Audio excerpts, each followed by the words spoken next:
Vote हासिल करने के लिए हम पर इल्जाम लगाते हो।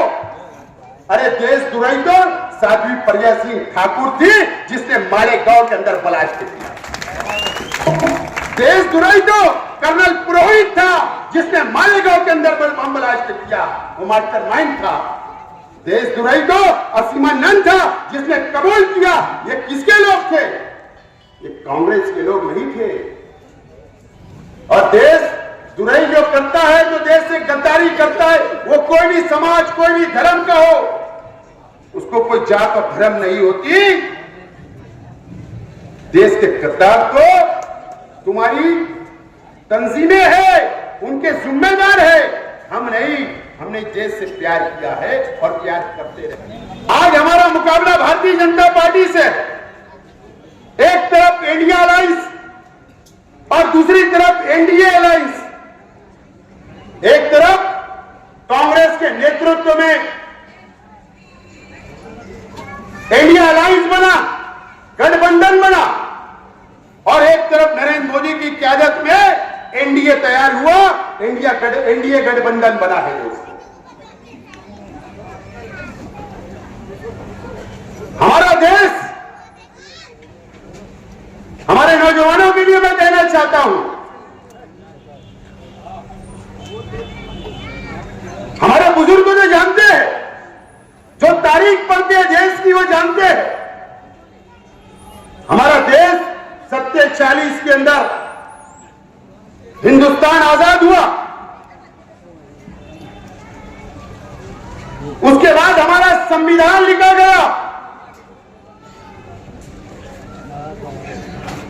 संविधान डॉक्टर बाबा साहेब अम्बेडकर ने इस देश के हर मजहब को रहने वाले, हर धर्म के लोगों के लिए इंसाफ करने का काम किया, आजादी देने का काम किया। हर समाज, हर धर्म इस मुल्क के अंदर अपने अपने मजहब से रह सकता है, उसको कोई रोक नहीं सकता। यह हमारा संविधान की खूबसूरती है। भाई मेरा खामोश पीछे, यह हमारे संविधान की खूबसूरती है। आज इस मुल्क के अंदर 1947 के अंदर इस मुल्क आजाद हुआ। अंग्रेजों से इस मुल्क के अंदर, इस देश के हमारे पुरखों ने, हिंदू, मुसलमान, सिख, ईसाई ने लड़ा, अंग्रेजों को भगाने का काम किया, देश छोड़ने पर मजबूर किया और वो देश छोड़ के चले गए।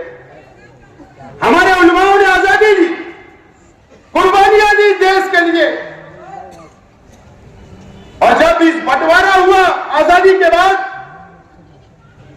जब पाकिस्तान अलग हुआ, हिंदुस्तान से दो टुकड़े हो गए, पाकिस्तान अलग हुआ, उस वक्त नरेंद्र मोदी को यह हक नहीं था कि वो पाकिस्तान जाए। मोहन भागवत को यह हक नहीं था कि वो पाकिस्तान जाए। आरएसएस के कोई लोगों को हक नहीं था। अगर हक था तो इस देश के मुसलमानों को हक था कि वो देश के साथ चले जाते, पाकिस्तान के साथ चले जाते।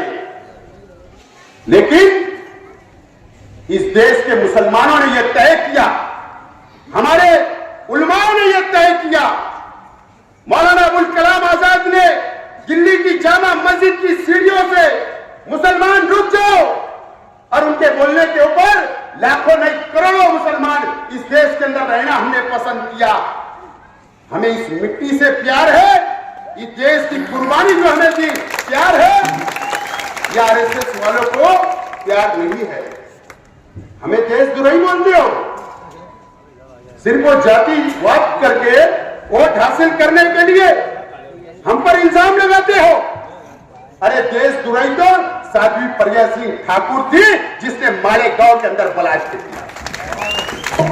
देशद्रोही तो कर्नल पुरोहित था जिसने मालेगांव के अंदर बम ब्लास्ट किया, वो मास्टरमाइंड था। देशद्रोही तो असीमानंद था जिसने कबूल किया।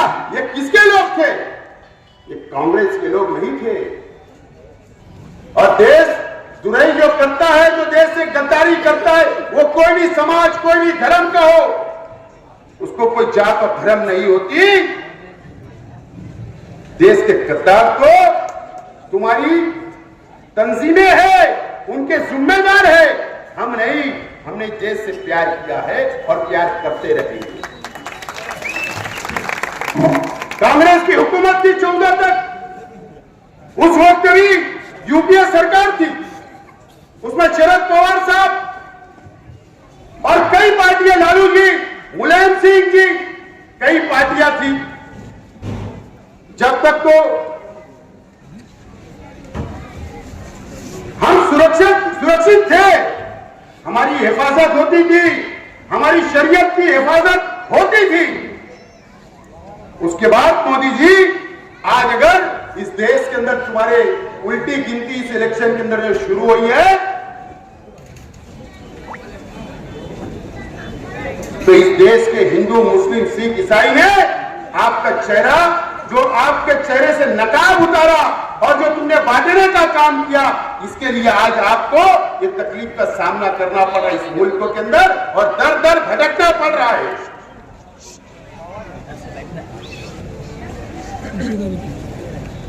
भारतीय जनता पार्टी की सरकार आई, हम बहुत जल्दी भूल जाते। मेरी मां बहनें इधर गलियों के अंदर सुन रही होगी, याद करो वो दिन जब ये भारतीय जनता पार्टी की सरकार ने ट्रिपल तलाक का बिल लाया, हमारी शरीयत के अंदर मुदाखलत करने का काम किया। क्या इस देश का मुसलमान या अल्पसंख्यक क्या टैक्स नहीं भरता है क्या? अगर हुकूमतें चलती है, चाहे वो ग्राम पंचायत हो, कारपोरेशन हो, महाराष्ट्र की हुकूमत है, केंद्र की सरकार हो, तो इस देश के नागरिक, इस देश की जनता के पैसे से चलती है। जो हम टैक्स अदा करते हैं उसमें मुसलमान भी शामिल है। आपने एनआरसी लगा दिया, आपने CAA लगा दिया। अब हमको साबित करना पड़ेगा कि हम ये देश के रहवासी है या नहीं, इस देश के नागरिक है या नहीं, हमको सबूत देना पड़ेगा। इस देश के मुसलमानों ने यहां रहना पसंद किया, इस मिट्टी से प्यार किया, इस देश से प्यार किया, इस देश के लिए कुर्बानियां दी। आप ऐसा कानून लाते हो कि अब हमको साबित करना पड़ेगा कि हम इस देश के रहवासी है या नहीं। आपको इसका जवाब 20 तारीख को मिलेगा। 20 तारीख को जवाब देना पड़ेगा। हम सब लोगों को मिलकर, हिंदू, मुस्लिम, सिख, ईसाई, हमारे दलित भाई, आदिवासी भाई, हम सेकुलर संविधान को मानते, इस देश के संविधान को मानते, हम हिंदू मुस्लिम भाईचारा को मानने वाले ये शहर है, और हमको हमारी जिम्मेदारी ज्यादा है कि हम सब लोगों को मिलकर काम करना है। सुबह ताई बच्चा हो साहिबा का कांग्रेस का पंजा निशान है, मेरी पार्टी का तुतारी निशान है। न तो आप वहां तुतारी ढूंढोगे तो वो नहीं मिलेगी वहां, क्योंकि उम्मीदवार कांग्रेस पार्टी को यह सीट दी गई है, तो उनका निशान पंजा है। आपको 20 तारीख को उनको वोट देना है।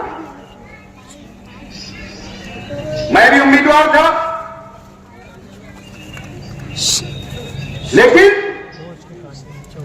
हमारा पहला लक्ष्य, पहला मिशन भारतीय जनता पार्टी को सरकार से बेदखल करना है।